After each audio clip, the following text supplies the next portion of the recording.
Hello, everybody. Thanks for joining us. My name is Avishai from Trend Demon. I'm joined here today by Robert Norum. And Robert is the ABM and demand strategy expert from B2B marketing's Propolis community.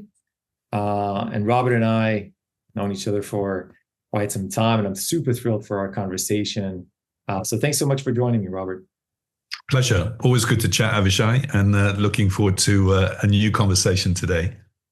And Robert, just to give you a sense of context, Robert really works together with organizations on how to do this effective transformation into ABM, the organizational parts, the operational, technological parts.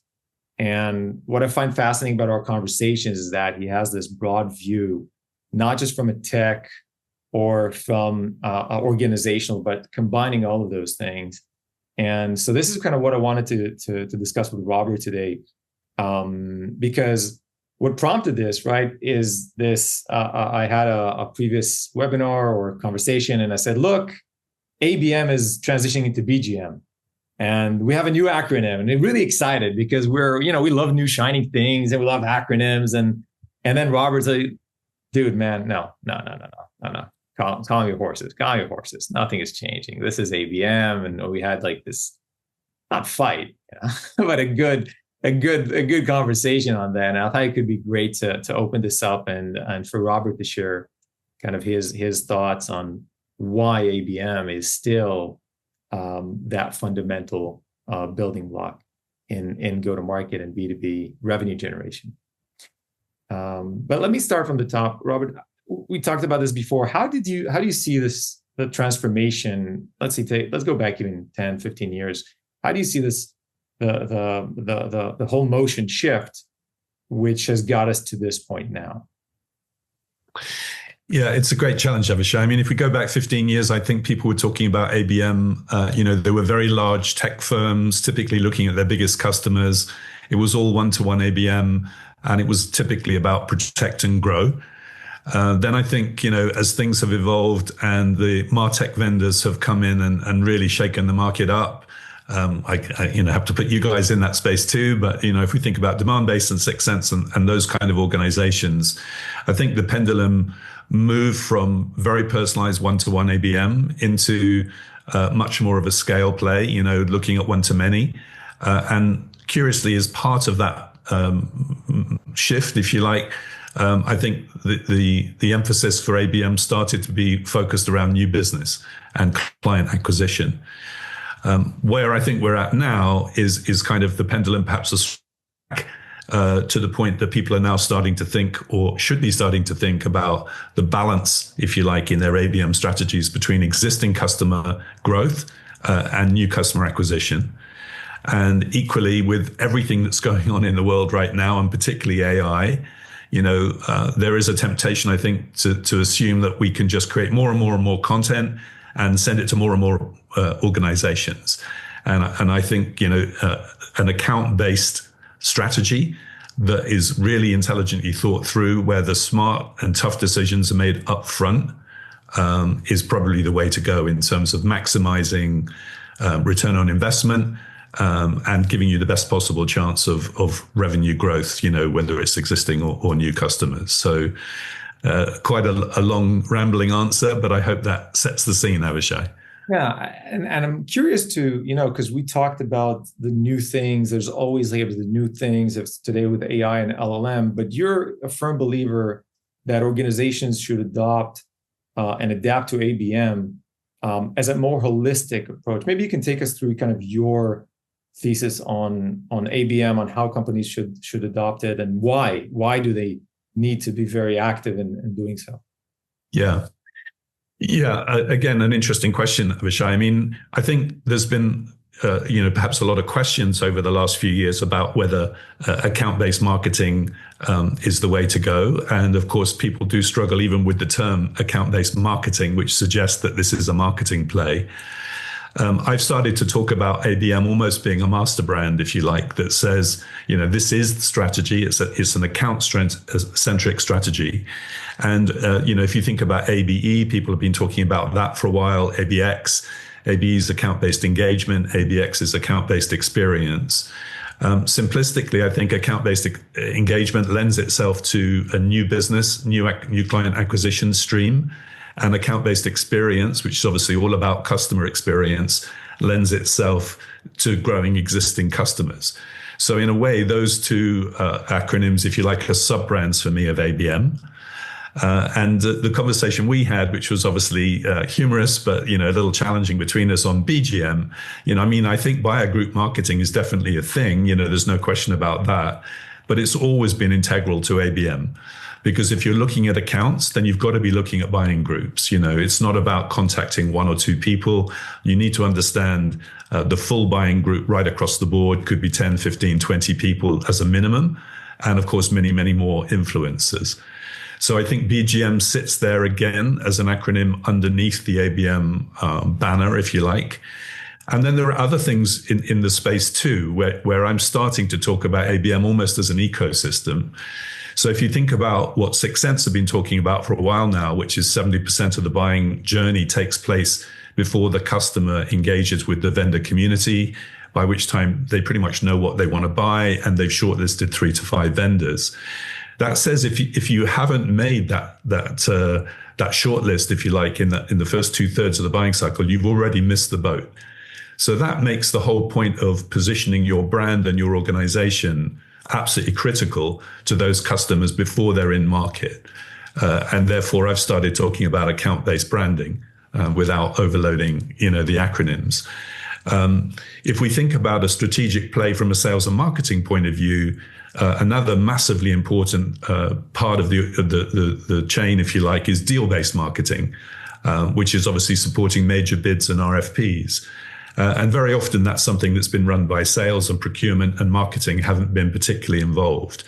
So I think DBM, is another kind of key play that sits within that whole ABM ecosystem. And without overloading us with more and more acronyms, I think if we think about this as an account-centric strategy, says we need to understand who our most important customers are. We need to really make sure that we're embedded in their organizations and we're not just another supplier. We need to think about the white space that we could be upselling and cross-selling into. Of course, if we're in a SaaS environment, we need to think about renewals and long-term relationships. And if we're looking at new name customers, if you like, new client acquisition, let's not just think about the total addressable market. Let's make the smart decisions up front, define what our ICP looks like in terms of our ideal customer profile, and really build out a targeted list that has been built out or agreed with senior management, with sales, marketing, customer success, etc. So, again, a long answer, but I hope I'm just starting to give you a feel that ABM really is an ecosystem play. And the question then is, where should you be focusing your attention and your resources? And we've touched on the fact that it's not just a playbook. There are building blocks and you need to make smart decisions, even dynamically as you go, based around the relative importance of an account or a market to you. So I want to challenge you on that in the sense that, let's have a conversation. I'm a CFO. And, when you talk, me as a CFO listening, I'm just hearing costs. I'm just hearing more and more money that now needs to go into new tech, into new motions, into expensive campaigns, right? Because this stuff ain't cheap. And what I'm hearing is that, look, you marketing guys do whatever you want. It's not working, but now you're bringing something else that's even more expensive. Try to maybe explain to me why that shift, which does require investments, right? We're not negating that. There is an investment of time, of tools, resources. How do you justify that? So let's say I'm a GTM leader and I'm trying to convince my financial leadership, my CEO, that this is the right move, and maybe explain how we're able to explain the financial, the economics behind it. Yeah, a good challenge. I think from my perspective, this is about aligning all of your resources around your most important accounts and prospects. So instead of saying, I'm talking to the CFO, instead of saying, well, I need a budget for brand, I need a budget for demand gen, I need a budget for industry marketing, I need a budget for ABM, I need a budget for MarTech. If we actually aligned all of those things and said, we want to take an account-centric approach, and we want to align all of those resources, if you like, and all of those plays into a single movement, if you like, where brand plays into industry, which plays into accounts, which plays into field. That is our ABM ecosystem. Then I think you're talking about rationalization rather than just spending more money. You're talking about focus. And the whole rationale for this is by focusing on the most important accounts and prospects, we're going to see a better return on investment, and we're going to be able to move, if you like, into tangible revenue streams more quickly. So in that sense, I think a CFO would buy that logic. It's about looking for a return on investment. It's looking at focus, and it's looking at sort of avoiding doing things that are just making more noise, but not seeing any return. I think the first time I actually met you was at the Global ABM conference. You were doing a great session there. It actually was setting the stage for that ABM 101, how to make those initial transformations, how to maybe not try to boil the ocean at once, but what are those steps that can build confidence? Because, to be honest, financial leadership has been burned by marketing before. We know that, right? They've been sold these different stories. And then, at the end of the days, they still do have a hard time justifying or even demonstrating ROI on their own. So are you suggesting, first of all, would love to maybe hear your basics motion in there and how you would help demonstrate ABM ROI or go to market IBM ROI from an ABM perspective? So two-part question. Yeah. I mean, simplistically, demonstrating ROI is obviously about driving revenue, driving pipeline, driving engagement with customers. If you think about the long tail, if you like, if I try and use that analogy, this is about focusing on the accounts that are really going to shift the dial. So we're looking for the most important accounts with the largest possible deal size, with the longest possible return, if you like, or the largest possible potential in terms of where this is going. And in that sense, that focus, if you like, on size, importance, sweet spot, ICP, relevance, if you like, is really what we're talking about. And if I go back to, if I quote something from Account-Based Growth, which is a book you might be familiar with from Bev Burgess and Tim Shercliffe, they talk about Pareto's law. 80% of your revenue comes from 20% of your customers. That's a no-brainer. But they actually talk about it being a recurring or a fractal 80-20. So if you take a company with 1,000 customers, 800 of them are doing 20% of the revenue, 200 of them are doing 80% of the revenue.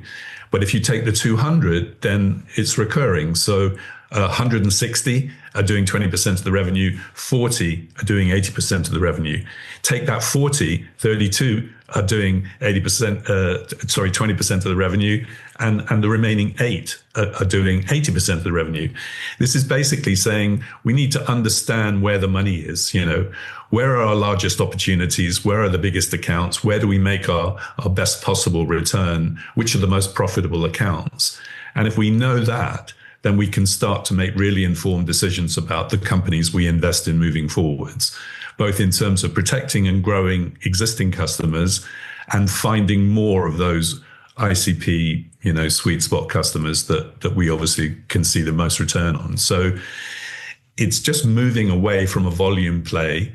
If you like the analogy of quality over quantity, it's about looking for quality rather than just looking for numbers for the sake of it. So back to my long tail analogy, which I left behind, the long tail is not really that appealing.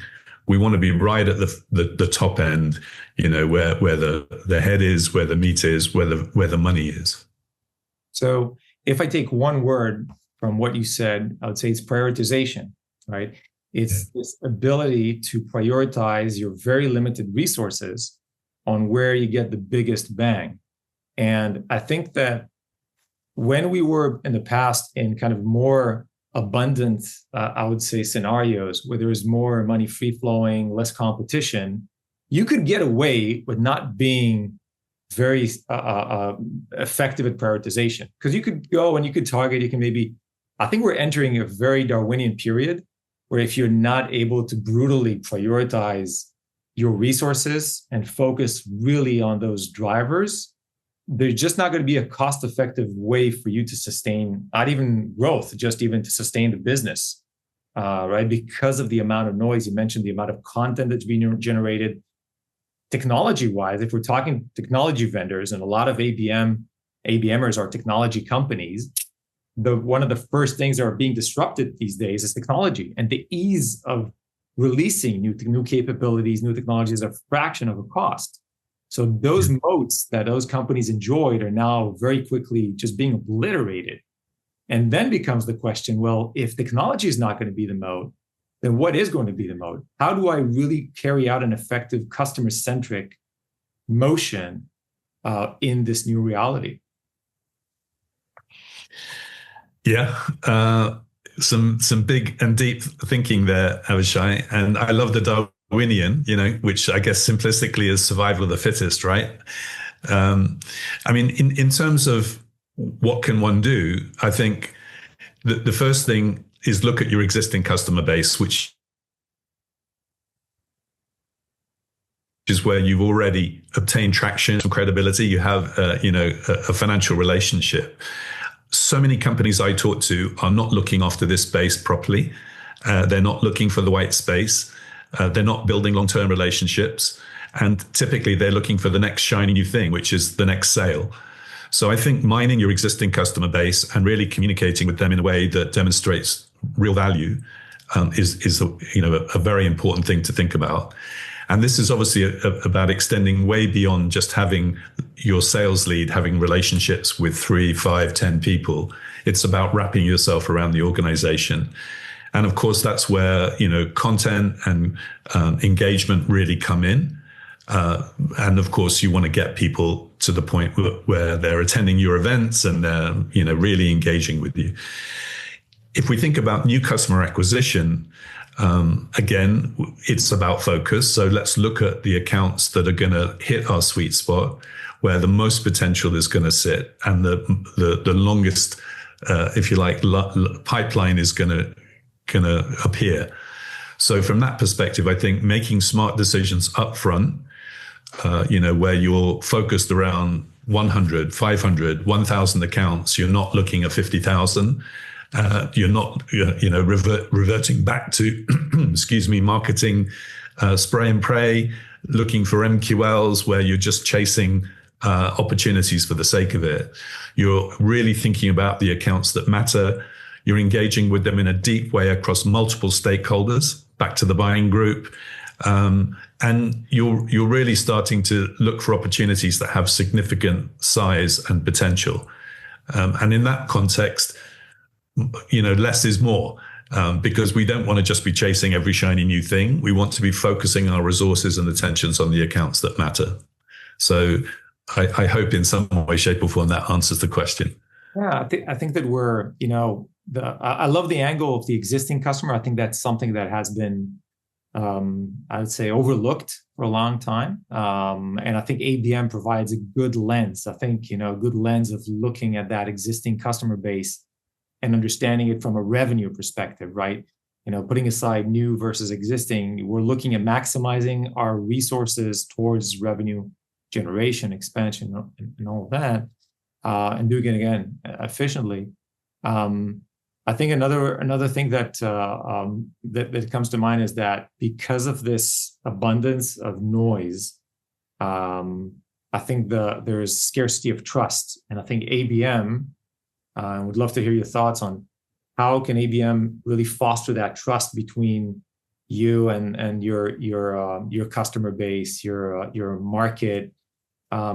It's more, we love those clear metrics, those KPIs, those conversion rates. But at the end of the day, there's still a human aspect to what we're all doing. Where do you see that connect? And I'll try to connect it also to what we talked about last time, the buying group.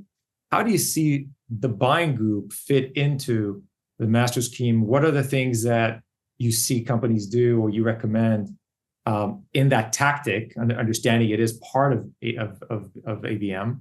But how do you establish that trust with the buying committee? Yeah. Great questions there. I mean, a couple of things that spring to mind, Avishai. One is, for some years, I've been saying if you could sum up ABM in one word, what would it be? And I think trust is probably at least one of the best possible words you could choose. So ABM is about trying to build long-term credibility and trust with the customers and the prospects you want to do business with. So that I think is a given. If we think about the buying group, some interesting research from a year or two back was Bain and LinkedIn. And they talked about, the average B2B buying group being in excess of 10 people, typically split 50-50 between the visible and the invisible buyer, if you like, or the active and non-active or inactive buyer.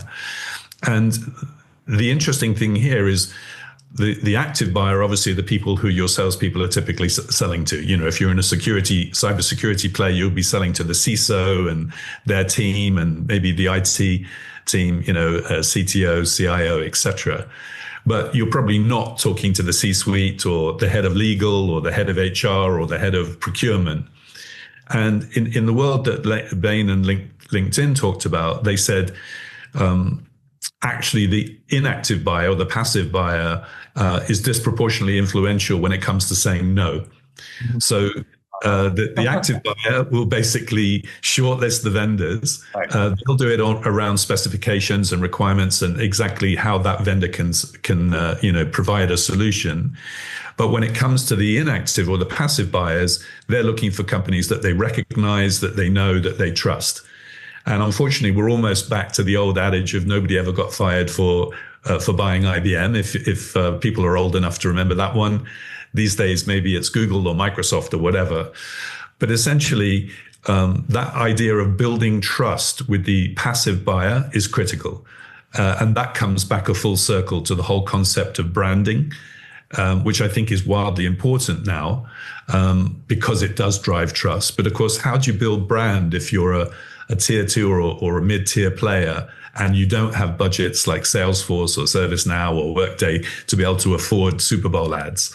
Well, you have to do account-based branding, because you could pick the top 100, 500, 1,000 accounts that you want to really understand your brand and find a way to be engaging them in a really compelling method, if you like, or way to do that.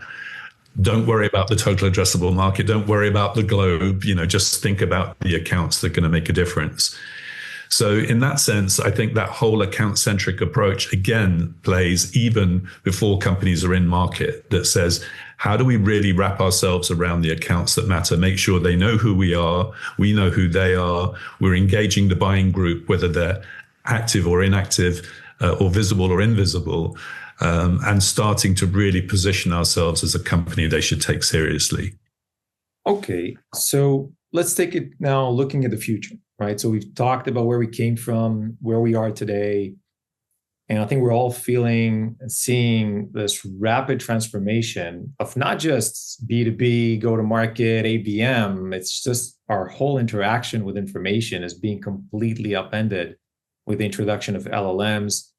And connecting it to your point where a lot of that journey is done in the dark by non-disclosed buyers, right? The anonymous ones who will block your deal. They will kill your deal if they don't have the right information. We're entering now a point where if you're not able to provide that right answer and right information very quickly, you're going to be out of the game. So I'm curious to hear about your thoughts about where do you see us heading in this extreme environment where people are not even willing to read a few pages. They want to ask a question, they want to get an answer contextualized for them, and we're at a point where we trust the LLMs almost blindly. I know about myself. You ask a question, you get the answer. Good enough. I'll probably go with that. So we're already taking that already. And that happened in a matter of months, that shift, right? It wasn't like Google took decades to establish itself in SEO and all that. Now we're in a matter of months in a new environment. So I'm curious to hear your thoughts on where do you think we're heading in that space? Well, it's a profound question, and it's almost, what's the future of AI and how's it going to impact our world and our business lives, Avishai? I mean, I think you're right. There is a tendency or a temptation to just plug any question into an LLM that trust might be the wrong word, but that you're comfortable using, and assume the answer you get is going to be pretty close to on the money. And of course, you could use 3 or 4 LLMs and compare and contrast the answers you get from them. So I think in that sense, it is a very challenging world for any brand to operate in, particularly if you don't have, the really large budgets and so on. So I think, if we come back to where do LLMs get their information from, they get it from content, they get it from review sites, they get it from, thought leaders and quality information that's out there that they can find and assess. So I think in that sense, there is still a driver and a requirement to be creating high value content from subject matter experts, thought leadership content, things that have been part of the ABM world for 15 years, which is white papers, thought leadership manifestos, ebooks, interviews with customers, video content, etc. All of those things still have value. The question is, what do you do with them once you've created them? And I think the most important thing is you get them in front of the people that are most important to you as a company. And in that sense, creating the manifesto or the ebook and just putting it out there is one thing, but putting it in the hands of your top 500 prospects with that ebook personalized and actually with their name on the front cover, is something more valuable. So I think, with AI now giving us the potential to understand markets, companies, and people more closely than we've ever been able to do before, and create content, relatively straightforwardly, but then to personalize that and to land it in ways that will be super relevant is going to make a difference. So I guess the two-sided answer to your question is create great content that the LLMs can find and use, which will help with geo and all those kind of things, but also create great content that you can personalize and deliver to the accounts that really matter and the people that really matter. And to do that, you've got to know which accounts really matter, and you've got to know who these people are, which again is a fundamental aspect of account-centric or account-based marketing. And I think the last point is something that a lot of people, including me, kind of missed, because when you say account-based, you feel like the account is the everything. But at the end of the day, you're going to have people there, part of that buying group. And this, again, goes into kind of marketing fundamentals of personas, of who are those different people, those different roles that will need to get different answers will ask different questions or will need different answers. So I think another shift, and maybe that was kind of something that prompted the BGM kind of transition or thought, is that there is also potentially that risk of being kind of just very focused on account metrics and looking at account score and account intent. But that account metric is made up of individual people with their own process and journeys and their interests and the responsibilities. And going back to content, which is going to be the central a vehicle through which you're going to move your buyers through. One of the things we're talking is really create contextual content for those different roles. And again, this is like marketing 101. We got kind of sidelined by different technologies, but at the end of the day is making sure your personas get the answers they need, because when they're going to ask the LLM a question, it's going to be from their perspective, from their role as seesaw, their role as an implementer, or IT. So those questions also have to be framed, and that is also part of ABM, right? But it's worth noting that it is a central part of it as well. Yeah. I mean, curiously, what goes around comes around, Avishai. I mean, I don't know if anybody listening to this will be old enough to remember Peppers and Rogers and the whole concept of one-to-one marketing, which obviously preceded ABM by many years. But we are basically talking about how can we create a one-to-one experience with the people and the accounts that really matter. And curiously, I mean, AI in a sense is a double-edged sword, as we know. On the one hand, it enables you to create more and more and more content, faster and faster and faster, and less expensively. And there is a danger that it's a race to the bottom and everybody's just pumping out more and more stuff. If it's done well, then you can create really valuable content, and then you can give it a spin, for the 5, 10, 15 personas that you want to reach. And if you're really smart, then you could actually give it a spin for the 15 individuals by name that you want to reach.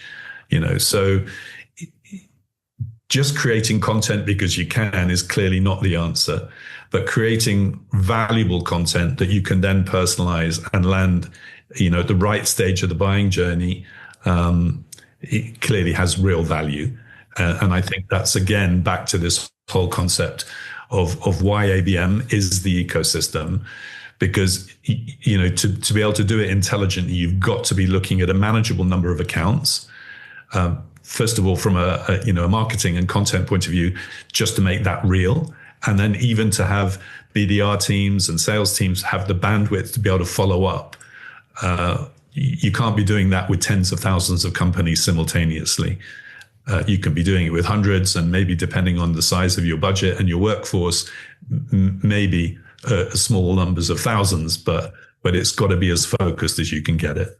And Sixth Sense has been talking about the signal verse and the role of signals. And I think, ABM and signals go hand in hand, right? That was one of the first innovations that ABM from a tech perspective brought to the table. We have new signals that we can leverage. How do you see signals interact with what you just described, the need to create content, contextual content? Where does that relationship you see? Yeah. Well, I'm a big fan of the concept of signals, where a signal says somebody has done something that looks interesting. And in the old days, that might have been called an MQL, and clearly an MQL is often no more than a signal that says somebody's done something that looks interesting, but it doesn't mean to say they're in market or they're ready to talk to you. So I think the whole rationale of signals is it's cumulative, and it's cumulative signals by individual and cumulative signals by account. And clearly, as you start to scale the signals by account, then you really start to get a clear view of who's in market, who's interested, who you should be focusing your attention on.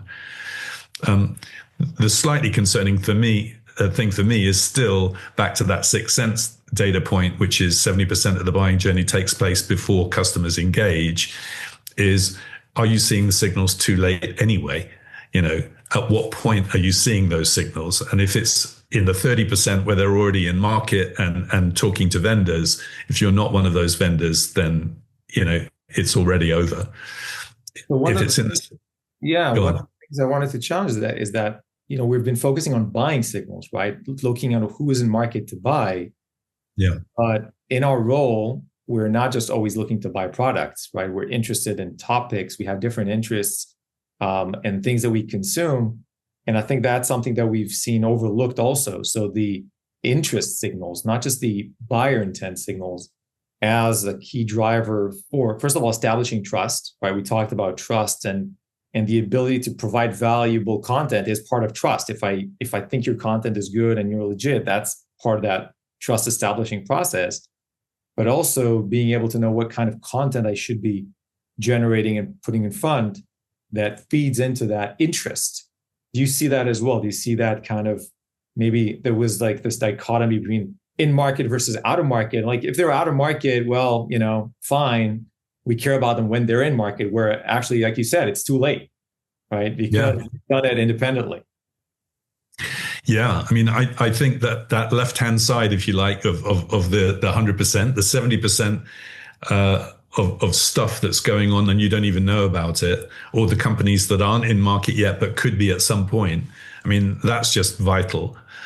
So in that sense, you're serving up content that you think will be of use and value and interest to these people before they're in the buying cycle, or even as they're coming to it.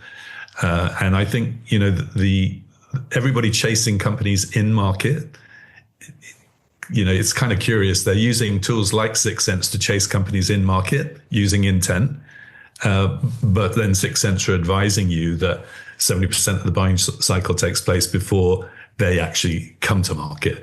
So I just think we've got to be smart about it. Of course, if they're in market, make sure that they know who you are and so forth. But if we accept that you probably missed the boat by then, if you're not already a shortlisted vendor, then you almost need to be going back up the food chain and focusing your attentions on building brand reputation and trust, at a much earlier stage. And then the question is, how do you afford to do that if you don't have? Afford and measure it, right? Because we talked about ABM as being able to reflect that we've targeted them and we've engaged with them, even that darker phase where they're not willing to come out and speak to sales, right? We talked about the fact that people are very late at the journey.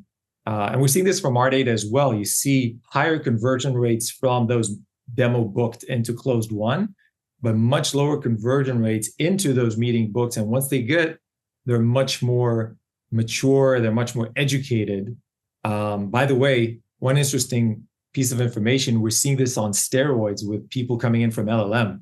So because the LLM is educating them already, company, the pros and cons, if they come from an LLM touch point, so ChatGPT, right? If they come to the website, we see them converted 4.5 times more into deals than those that weren't, which again, talks about that maturity. But when we think about all the companies that didn't even get to the website because they got maybe a different answer from the LLM, which didn't even, because of it, they didn't, or you weren't even on the LLM, right? If the LLM didn't even give you that response, it's going to create that massive shift in towards a lot of that education, right, happens beforehand. And so I'm asking you, in that new environment, and let's say I believe in ABM, I want to do this. What do you recommend companies do in order to understand if what they're doing is effective, if they're in the approach for a positive ROI? Because a lot of times those deals, sales cycles, 6 months, a year, it's going to be hard to connect it to revenue down the line.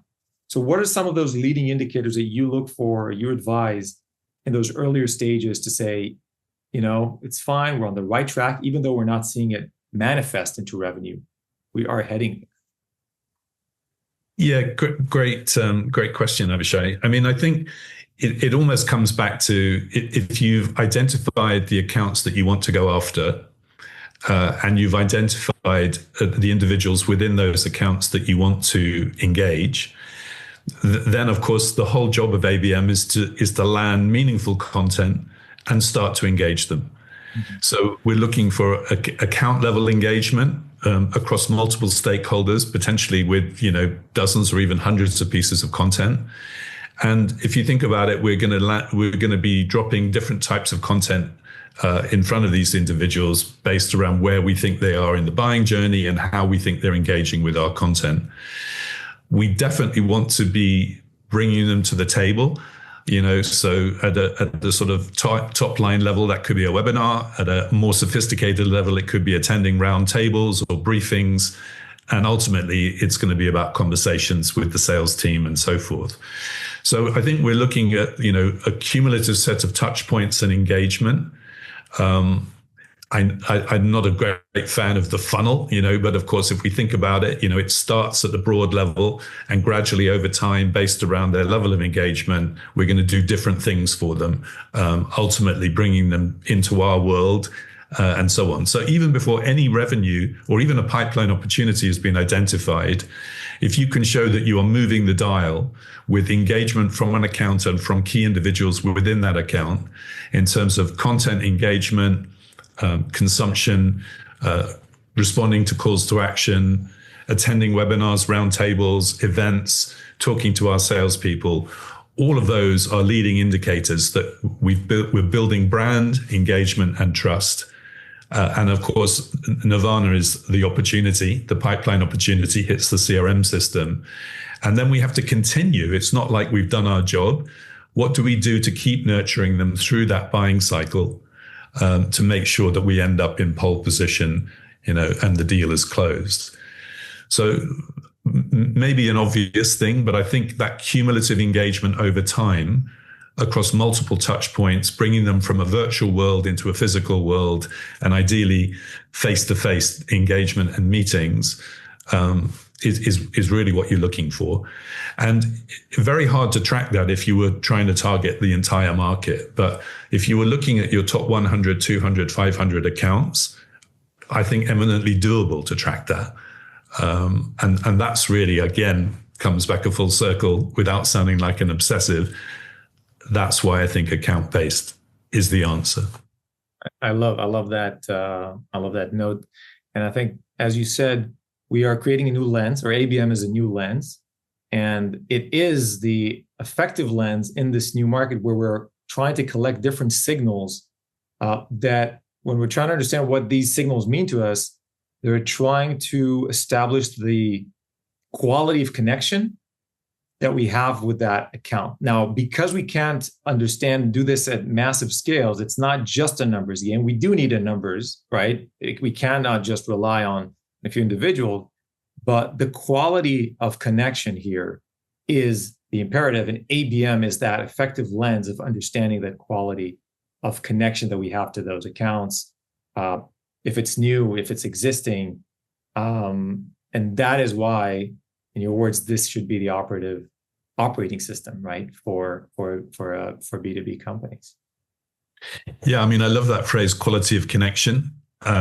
It's not one I've used or necessarily even heard before, Avishai. So I don't know if you just invented it or you're using it, but I think quality of connection is a great way to describe and to set almost as a metric. What is our quality of connection with this account, these series of accounts, and these individuals within those accounts? And if we can show, maybe we even give it a numerical score, if we can show progress over time, then I think that could be an interesting KPI to build into the mix. Perfect. On that note, and thanking you for our high quality connection that we've had, and hopefully continue to enjoy. I wanted to thank you for taking the time. It was super insightful. And yeah, look forward to meeting you at events. And if people want to reach out to you, how do you recommend they connect? Probably the easiest way is via LinkedIn. Obviously, if you're in the B2B marketing world or a member of Propolis, you can find me there too. But if you're not, then LinkedIn is probably the easiest way.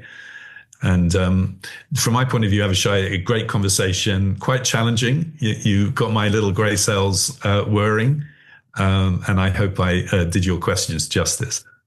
Perfect. Thank you very much. Pleasure.